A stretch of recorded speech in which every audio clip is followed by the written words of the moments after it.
L'édition 2025 de l'Africa CEO Forum s'est ouverte à Abidjan dans un contexte de mutation économique mondiale et de forte pression sur l'Afrique.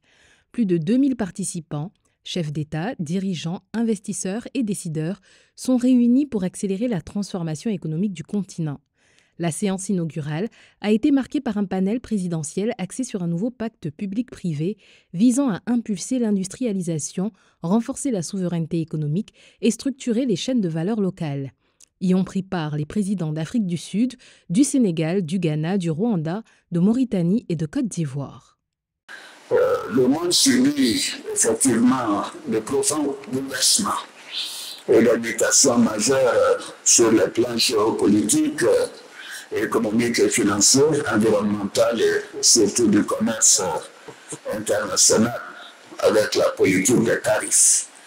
Évidemment, ceci comporte beaucoup de risques pour chaque pays, pour chacun de nous, et beaucoup de volatilité à court et à moyen terme qui impactent le système économique ainsi que, bien sûr, la situation et le bien-être de nos populations. Nous avons vu ces derniers mois une exacerbation des tensions commerciales qui ont créé des problèmes aux chaînes d'approvisionnement et également des perspectives de retour à la normale se font peu à peu, mais les défis sont très nombreux. L'Afrique subit de plein fouet ces crises. L'accès au financement est fortement réduit et de nombreux pays sont à proie à l'insécurité sous les menaces permanentes de groupes terroristes, tandis que d'autres sont dans l'instabilité politique, accentuant chaque jour un peu plus les souffrances des populations. Malgré ce contexte mondial incertain, la Côte d'Ivoire fait preuve de résilience et poursuit une dynamique de croissance forte et soutenue, établie à 6% en 2024 et projetée à 6,25% en 2025. L'inflation est maîtrisée et devrait se stabiliser autour de 3% en 2025, bien en deçà de la moyenne régionale, je dirais même continentale. Le continent ne peut plus se contenter d'exporter des ressources brutes. Il doit bâtir des valeurs locales robustes, compétitives, créatrices d'emplois. La zone de libre-échange continentale africaine, ZECLAF, nous offre un cadre unique pour y parvenir. Mais nous ne pouvons plus perdre de temps. Chaque jour sans intégration économique plus poussée est un jour de croissance manquée, une opportunité gaspillée. En transformant les matières premières chez nous, nous renforcerons notre place dans le commerce intermondial et inscrirons notre développement dans la durée. Notre seconde richesse, c'est le capital humain.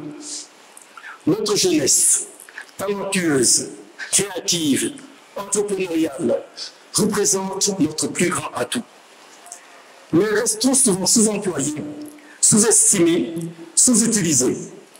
Créer des opportunités d'emploi dignes et durables pour elles doit être au cœur de toutes nos politiques. Et cela passe par une formation adaptée aux besoins du marché tournée vers l'avenir. Mais pour réussir ces deux grandes transformations, nous avons besoin du secteur privé. Nous avons besoin, pour réussir ces deux grandes transformations, de valoriser, il s'agit de valoriser nos ressources et libérer l'énergie créative de notre jeunesse, un acteur incontournable et existe, qui est le secteur privé. Celui qui investit, celui qui innove, celui qui embauche. Mais pour qu'il puisse jouer pleinement son rôle, il faut lui offrir un environnement propice, un climat des affaires prévisible et attractif, des chaînes de valeur régionales intégrées, un dialogue public-privé efficace et constant. L'Asie l'a prouvé, l'Afrique peut le faire et le fera. Nous avons aujourd'hui des États, des administrations, des organisations du secteur privé qui sont plus fortes. Ça a été possible à travers des échanges qui ont permis de transposer dans nos environnements les bonnes pratiques, les standards internationaux. C'est cet élan qui doit se poursuivre avec une communication constante entre le public et le privé pour être dans une logique d'adaptation continue. Ce sont là quelques clés qui peuvent être proposées pour améliorer la gouvernance de nos organisations. Plusieurs projets structurants ont été annoncés, parmi lesquels l'initiative L300 qui ambitionne de connecter 300 millions d'Africains à l'électricité.